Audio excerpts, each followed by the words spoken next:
Research by Elizabeth Loftus and others shows how leading questions, suggestions, and imagination can create false memories that feel completely real. Strategies to combat forgetting. Spaced repetition. Distributing learning and review sessions over increasing intervals significantly improves long-term retention.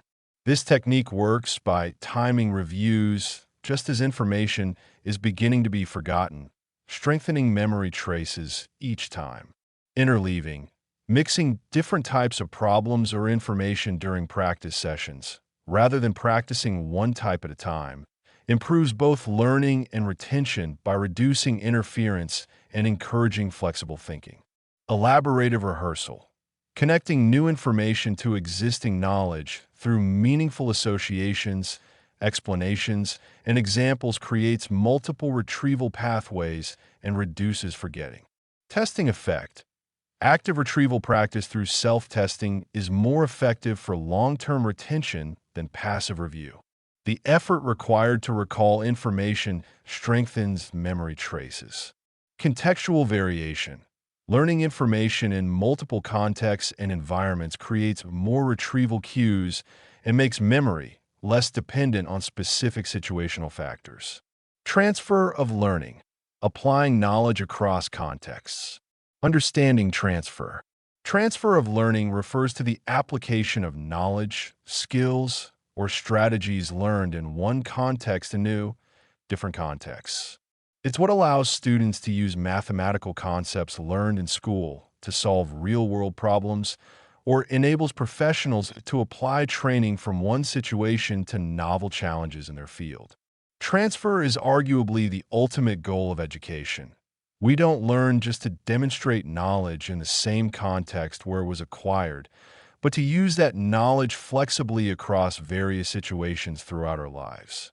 However, research consistently shows that transfer is often much more difficult to achieve than educators and learners expect.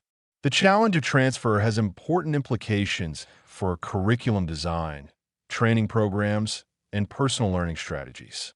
Understanding when and how transfer occurs can help optimize learning experiences for maximum applicability and usefulness. Types of transfer. Near transfer versus far transfer. Near transfer involves applying learning to situations very similar to the original learning context. Far transfer involves applying learning to situations that are quite different from the original context. Near transfer might involve using a mathematical formula learned in algebra class to solve similar problems on a test. Far transfer might involve using logical thinking skills developed through mathematics to analyze arguments in a political debate. Positive versus negative transfer. Positive transfer occurs when previous learning helps performance in new situations. Negative transfer occurs when previous learning interferes with performance in new situations. Learning to drive a car with automatic transmission provides positive transfer when learning to drive a different automatic car. However, it might create negative transfer when learning to drive a manual transmission, as the old habits interfere with new requirements. Literal versus figural transfer. Literal transfer involves applying knowledge to situations with similar surface features. Figural transfer involves recognizing underlying principles or patterns that apply across different surface contexts. Factors affecting transfer. Similarity between contexts. Transfer is more likely when learning and application contexts share similar features, goals, or requirements. The more similar the contexts, the more likely transfer will occur. Understanding of underlying principles. Deep understanding of why something works, not just how it works, facilitates transfer to new situations. Surface-level learning is less likely to transfer than conceptual understanding. Abstract versus specific learning. Learning that emphasizes abstract principles and general strategies tends to transfer better than learning focused on specific procedures tied to particular contexts. Metacognitive awareness. Knowledge about learning and thinking processes helps learners recognize when and how to apply their knowledge in new situations. Metacognitive skills act as a bridge for transfer. Practice with varied examples. Exposure to diverse examples during initial learning helps learners identify the essential features that remain constant across contexts, facilitating later transfer. Mechanisms of transfer. Analogical reasoning. Transfer often occurs through recognizing analogies between familiar and unfamiliar situations. Learners map knowledge from known situations onto new ones by identifying corresponding elements and relationships. Rule abstraction. Learners may extract general rules or principles from specific examples and then apply these abstractions to new situations. This process requires identifying what's essential versus what's incidental. Compilation. With practice, specific knowledge and procedures can become compiled into more general, flexible skills that apply across contexts. Expert performance often reflects this kind of compiled transfer. Schema activation. Existing knowledge structures, schemas, can be activated in new situations that share key features with previous learning contexts. The richer and more organized these schemas, the more likely transfer becomes. Educational implications. Teaching for transfer. Effective instruction for transfer involves several key strategies. Explicit instruction. Directly teach students about transfer and help them identify when and how to apply their learning. Multiple contexts. Provide practice opportunities across varied contexts and situations. Principle focus. Emphasize underlying principles and concepts rather than just surface procedures. Reflection. Encourage students to reflect on their learning and identify connections across situations. Curriculum design. Educational programs can be structured to promote transfer. Progressive complexity. Gradually increase the complexity and variability of practice situations. Cross-curricular connections. Explicitly connect learning across different subject areas. Real-world applications. Include authentic, meaningful applications that students are likely to encounter outside school. Assessment for transfer. Traditional testing often fails to measure transferability. Effective assessment might include novel problem solving. Present problems that require applying learned concepts in new ways. Explanation tasks. Ask students to explain how their knowledge applies to different situations. Portfolio assessments. Document learning application across multiple contexts over time. Barriers to transfer. Inert knowledge. Sometimes students acquire knowledge that remains inert. They possess the information but don't recognize when or how to use it. This often results from learning that emphasizes memorization over understanding. Context specificity. Learning can become too closely tied to specific contexts, making it difficult to recognize applicability in different situations. This is particularly common with procedural knowledge. Surface similarity focus. Students may focus on superficial similarities between situations rather than deeper structural relationships, leading to inappropriate transfer attempts. Lack of motivation.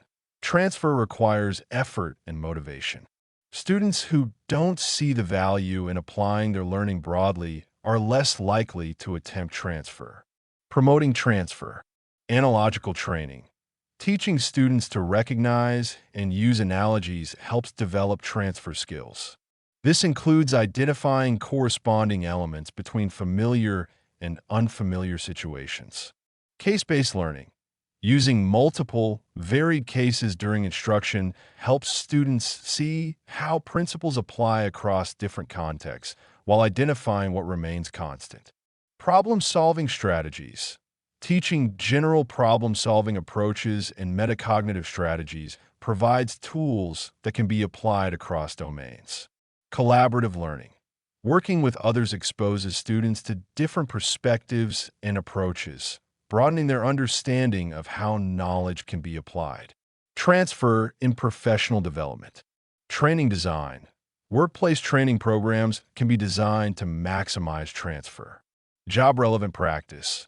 Use realistic scenarios and problems that closely match actual work requirements. Varied practice. Provide experience with different types of situations employees are likely to encounter. Follow-up support. Offer ongoing support and coaching as employees apply new skills on the job. Organizational culture. Organizations can create cultures that support transfer. Learning environment. Encourage experimentation and application of new knowledge. Knowledge sharing. Provide opportunities for employees to share experiences and applications. Performance support. Offer resources and tools that help employees apply their learning effectively. Motivation to learn. The driving force behind education. The foundation of learning. Motivation is the driving force that initiates, directs, and sustains learning behavior. Without motivation, even the most well-designed instructional methods and the most intelligent students will struggle to achieve meaningful learning. Understanding motivation is crucial because it determines not only whether learning occurs, but also how deep, lasting, and transferable that learning will be. Learning motivation is complex and multifaceted, involving cognitive, emotional, and social factors that interact in dynamic ways. It's influenced by individual characteristics like personality and beliefs, situational factors like task design and environmental conditions, and social factors like relationships with teachers and peers. Research in motivation has revealed that the traditional view of motivation as simply wanting to learn is far too simplistic. Modern theories recognize multiple types of motivation, different sources of motivational energy, and complex interactions between motivation and other learning processes. Intrinsic versus extrinsic motivation. Intrinsic motivation refers to engagement in activities for their inherent satisfaction and enjoyment. Intrinsically motivated learners find the learning process itself rewarding. They're curious about the subject matter, enjoy the challenge of mastering new skills, or find personal meaning in the knowledge they're acquiring. Characteristics of intrinsic motivation include genuine interest and curiosity about the subject matter, enjoyment of the learning process itself, willingness to persist through difficulties, tendency to seek out additional learning opportunities, focus on mastery and understanding rather than just performance. Extrinsic motivation refers to engagement in activities to achieve separable outcomes like grades, rewards, recognition, or to avoid punishments. Extrinsically motivated learners are focused on the consequences of learning rather than the learning itself. Types of extrinsic motivation include external regulation, behavior driven by external rewards or punishments. Introject regulation, behavior driven by internal pressure, guilt, or ego involvement. Identified regulation, behavior driven by personal goals and values, even if the activity isn't inherently enjoyable. Integrated regulation, behavior that aligns with personal identity and values, approaching intrinsic motivation. Self-determination theory. Edward Deci and Richard Ryan's self-determination theory identifies three basic psychological needs that support intrinsic motivation. Autonomy. The need to feel volitional and self-directed in one's actions. Students are more motivated when they have choices, can influence their learning environment, and feel that their learning serves their own purposes rather than just external demands. Classroom practices that support autonomy include providing choices in topics, methods, or pace of learning, explaining rationales for rules and requirements, encouraging self-evaluation and reflection, minimizing controlling language and external pressures. Competence. The need to feel effective and capable of achieving desired outcomes. Students are more motivated when they experience success, feel challenged at an appropriate level, and receive feedback that helps them improve. Practices that support competence include setting challenging but achievable goals, providing scaffolding and support for difficult tasks, offering specific, constructive feedback, celebrating progress and growth, not just final outcomes. Relatedness, the need to feel connected to others and experience a sense of belonging. Students are more motivated when they feel valued by teachers and peers, when they can collaborate meaningfully, and when learning serves social purposes. Practices that support relatedness include creating inclusive, welcoming classroom communities, facilitating positive peer interactions and collaboration, showing genuine interest in students as individuals, connecting learning to social issues and community concerns. Achievement goal theory. This theory, developed by researchers like Carol Dweck and others, distinguishes between different types of achievement goals that students pursue. Mastery goals, also called learning goals, focus on developing competence, understanding material deeply, and improving skills. Students with mastery goals are primarily concerned with learning and growth. Benefits of mastery goals include greater persistence in the face of difficulty, use of deeper learning strategies, better long-term retention and transfer, more positive emotional responses to learning, greater intrinsic motivation. Performance goals focus on demonstrating competence relative to others or avoiding appearing incompetent. These can be further divided into performance approach goals, seeking to outperform others or appear competent. Performance avoidance goals, seeking to avoid appearing incompetent or performing worse than others. While performance goals can motivate effort, they often lead to surface learning strategies focused on grades rather than understanding, avoidance of challenging tasks that might reveal incompetence, increased anxiety and stress, decreased intrinsic motivation over time. Expectancy value theory. This theory suggests that motivation is determined by two key factors. Expectancy, the belief that one can succeed at a task. This is influenced by previous experiences with similar tasks, observations of others' performance, feedback and encouragement from others, personal beliefs about ability and effort. Value, the importance or worth of the task. This includes attainment value, how important success is to one's identity. Intrinsic value, how enjoyable or interesting the task is. Utility value, how useful the task is for future goals. Cost, what must be given up to engage in the task. Students are most motivated when they both expect to succeed and find the task valuable.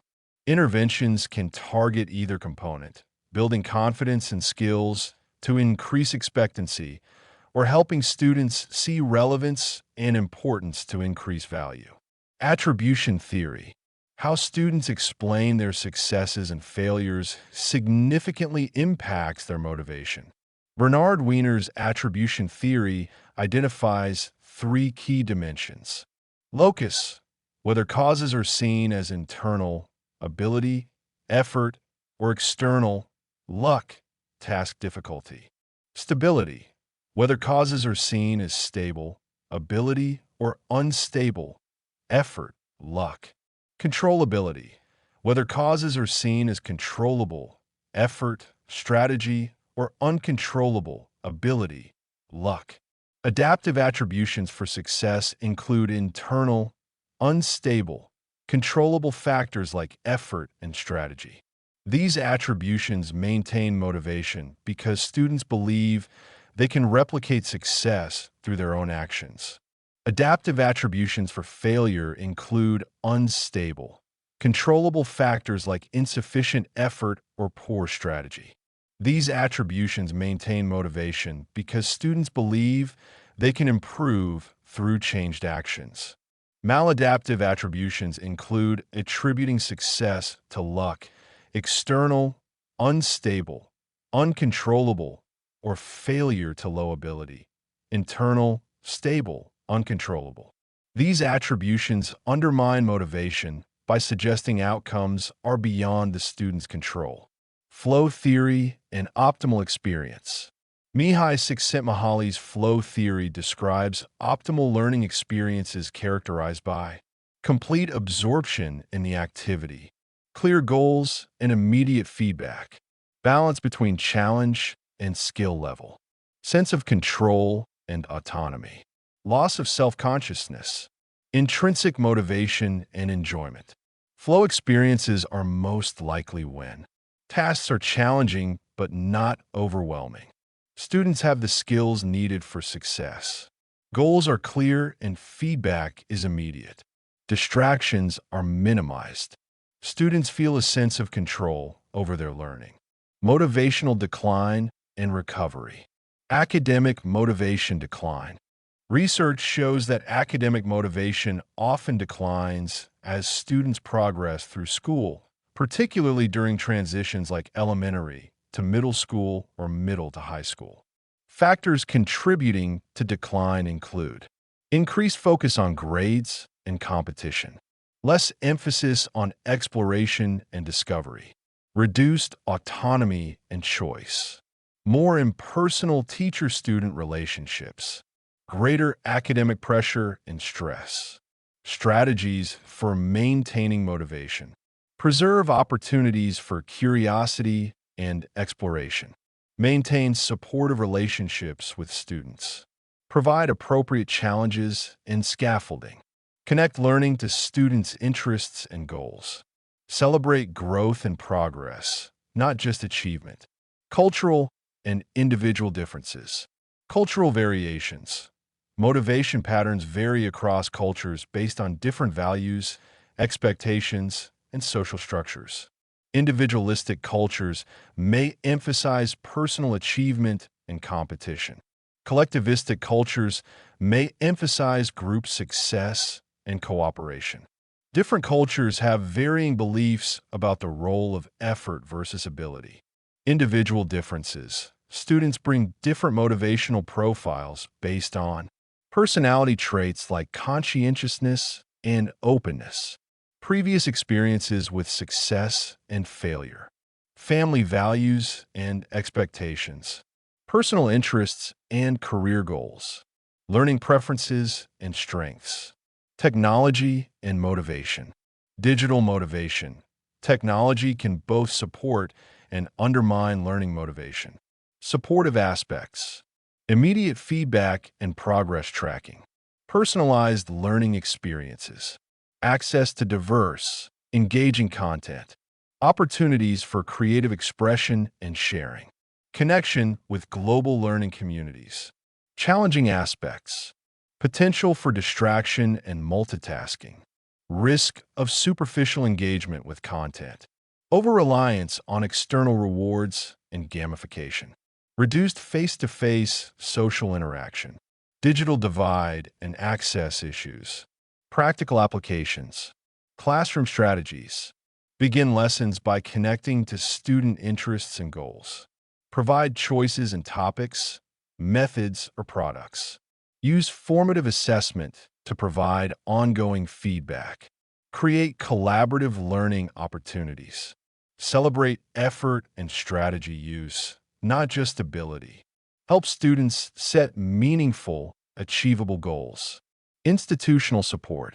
Professional development for teachers on motivation research. Policies that support autonomy and creativity. Assessment systems that emphasize growth and learning.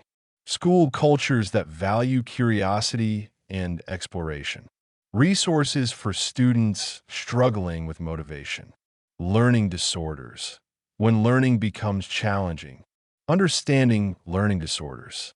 Learning disorders, also known as learning disabilities, are neurodevelopmental conditions that affect how individuals acquire, process, store, or retrieve information.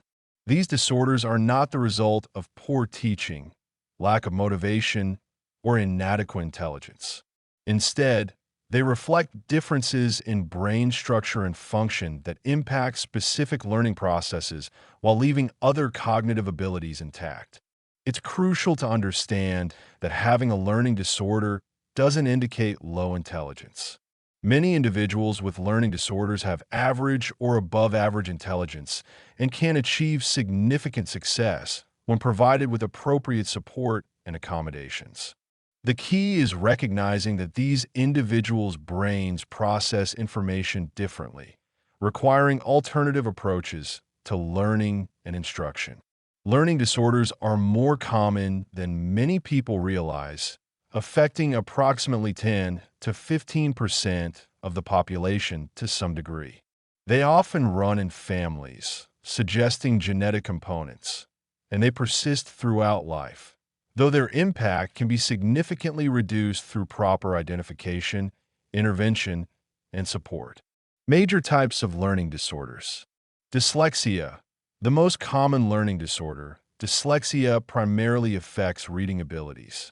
It involves difficulties with accurate and fluent word recognition, poor spelling, and decoding abilities. These difficulties typically result from deficits in phonological processing, the ability to identify and manipulate the sound structure of language. Characteristics of dyslexia include difficulty sounding out unfamiliar words, slow, laborious reading that lacks fluency, problems with spelling, even common words, difficulty with reading comprehension due to decoding struggles, challenges with rapid naming tasks, problems with phonological awareness skills. Dyslexia exists on a spectrum from mild to severe, and its manifestations can vary significantly among individuals. Some people may struggle primarily with single-word reading, while others may have additional challenges with reading fluency or comprehension. Dyscalculia. This disorder affects mathematical abilities and number sense.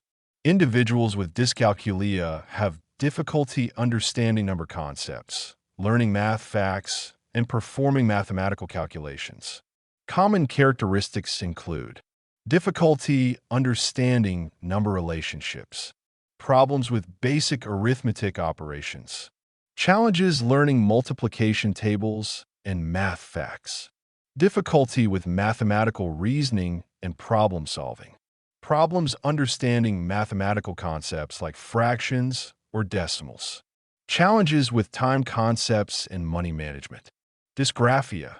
This disorder affects written expression and can involve difficulties with handwriting, spelling, and organizing ideas in writing. Types of dysgraphia include motor dysgraphia, problems with fine motor control affecting handwriting legibility. Spatial dysgraphia, difficulties with spatial processing affecting letter formation and spacing. Phonological dysgraphia, problems connecting sounds to letters affecting spelling.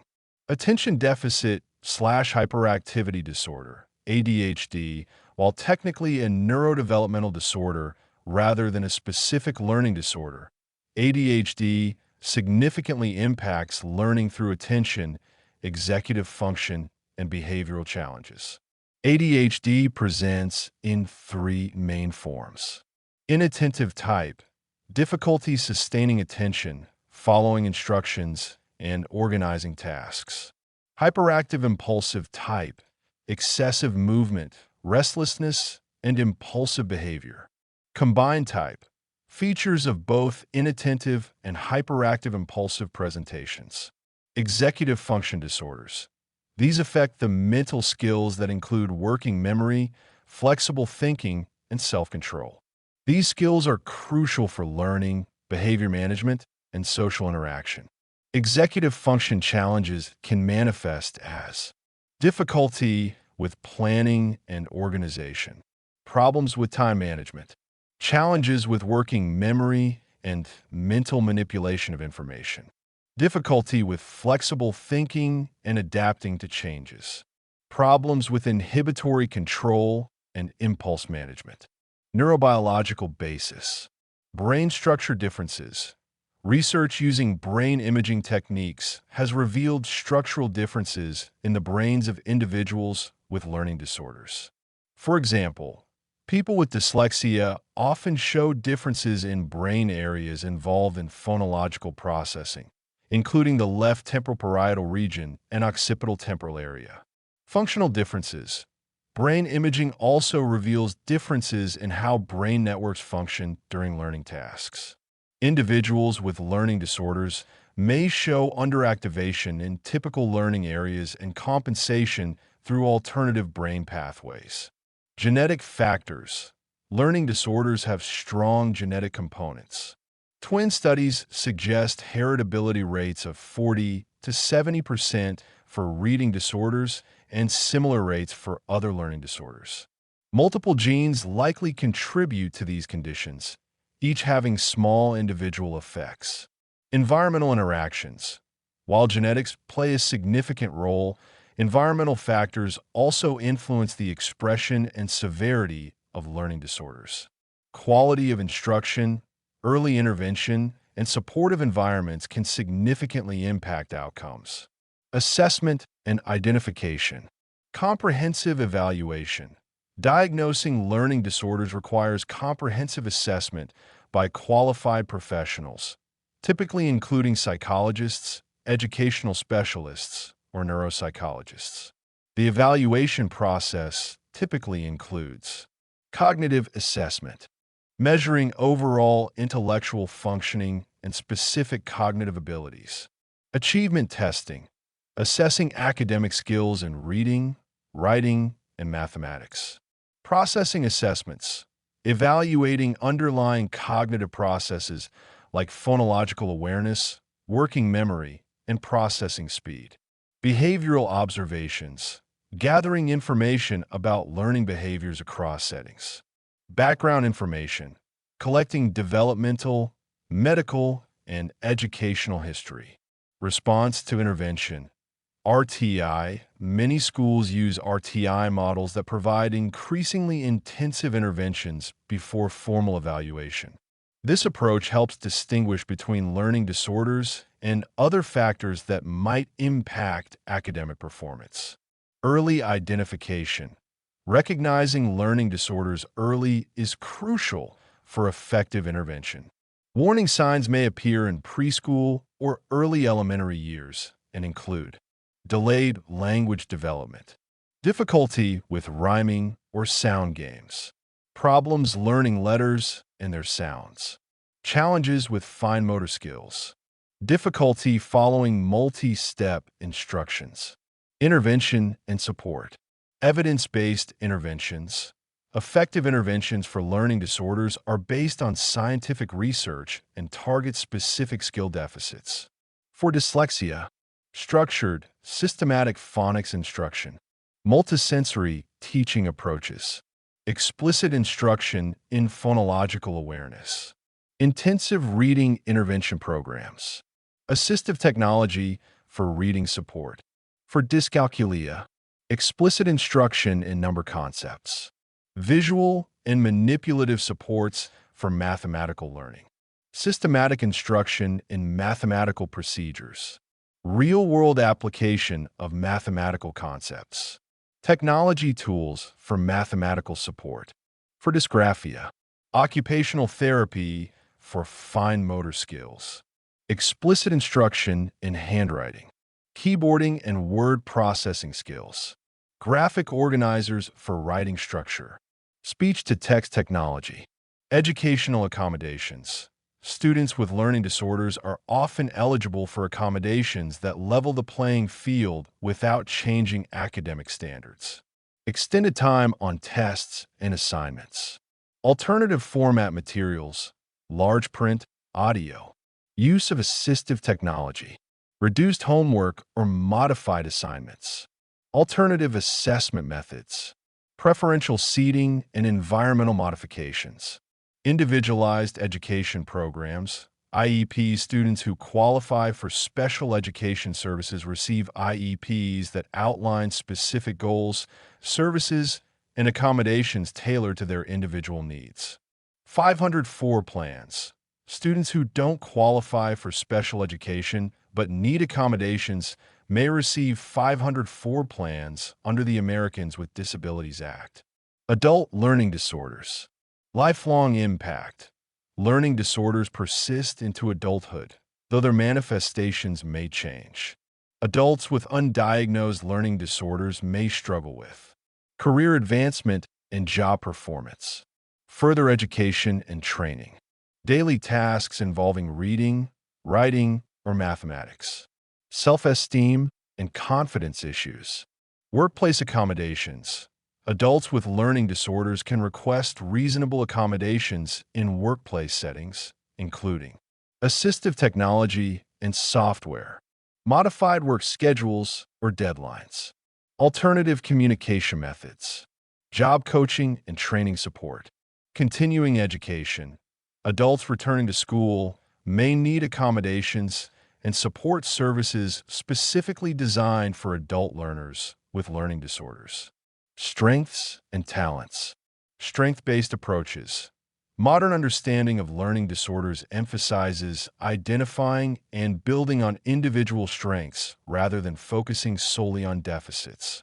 Many individuals with learning disorders demonstrate enhanced creativity and innovative thinking, strong visual spatial abilities, excellent problem-solving skills in their areas of strength, high levels of persistence and resilience, strong interpersonal and communication skills, entrepreneurial abilities and leadership potential. Success stories. Many successful individuals have learning disorders, including entrepreneurs, artists, scientists, and leaders who have channeled their unique cognitive profiles into significant achievements. Family and social support. Family education. Families play a crucial role in supporting individuals with learning disorders. Education about the nature of these conditions helps families understand that learning disorders are not caused by poor parenting. Recognize their child's strengths alongside challenges. Advocate effectively for appropriate services. Provide emotional support and encouragement. Create supportive home environments for learning. Peer relationships. Learning disorders can impact social relationships, particularly in school settings. Support strategies include social skills instruction, peer tutoring and cooperative learning opportunities, anti-bullying programs and awareness, inclusive classroom environments, extracurricular activities that highlight strengths, technology and assistive tools. Assistive technology. Modern technology provides powerful tools to support individuals with learning disorders. Reading support. Text-to-speech software. Audio books and digital texts. Reading comprehension software. Word prediction programs. Writing support. Speech-to-text software. Word processing with grammar and spell check. Graphic organizers and concept mapping tools. Note-taking applications, mathematical support, calculator software with visual displays, mathematical notation programs, graphing and visualization tools, problem-solving applications, organization and executive function, calendar and scheduling applications, task management software, reminder systems, time management tools, future directions, research advances. Ongoing research continues to deepen our understanding of learning disorders through advanced neuroimaging techniques, genetic research, and personalized interventions, early identification and prevention programs, evidence-based intervention development, long-term outcome studies, universal design for learning. This framework emphasizes designing educational environments and materials that are accessible to all learners from the beginning, reducing the need for later accommodations. Policy and advocacy. Continued advocacy efforts work to improve identification and support services, increase teacher training and awareness, ensure equal access to educational opportunities, reduce stigma and promote understanding, support research and intervention development. Conclusion: the continuing journey of learning. As we conclude our exploration of learning psychology, it's important to recognize that learning is not a destination, but a lifelong journey. The principles, theories, and applications we discussed represent humanity's ongoing quest to understand one of our most fundamental capabilities: the ability to acquire, retain, and apply knowledge.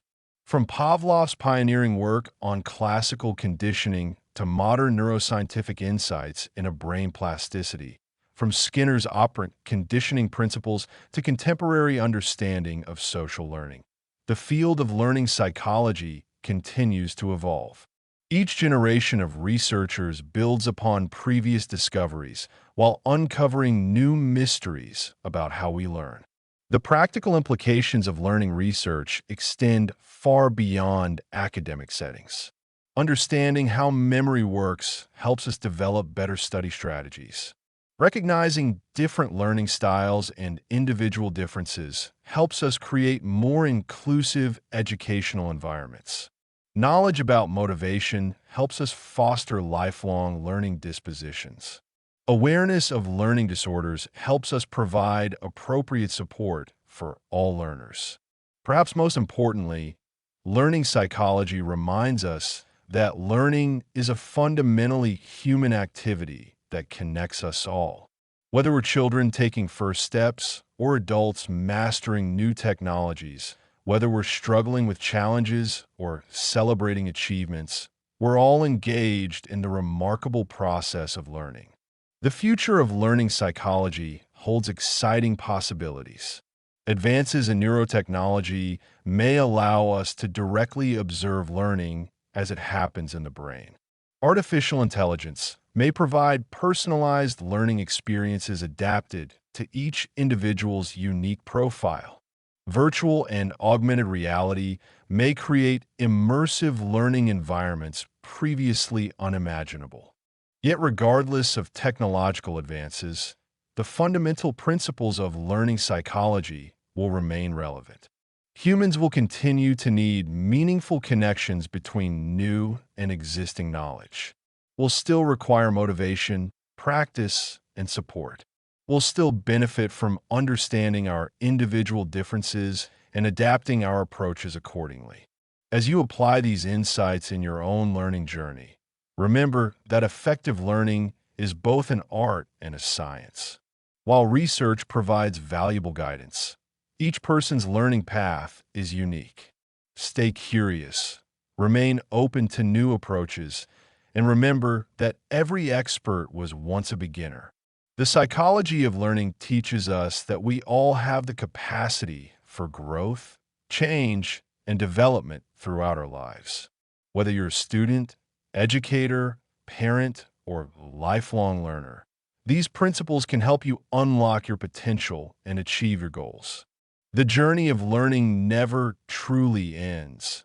It simply transforms as we grow, adapt, and continue to discover new possibilities within ourselves and our world. Thank you for joining this exploration of how we acquire knowledge. May these insights serve you well in your ongoing journey of learning and growth.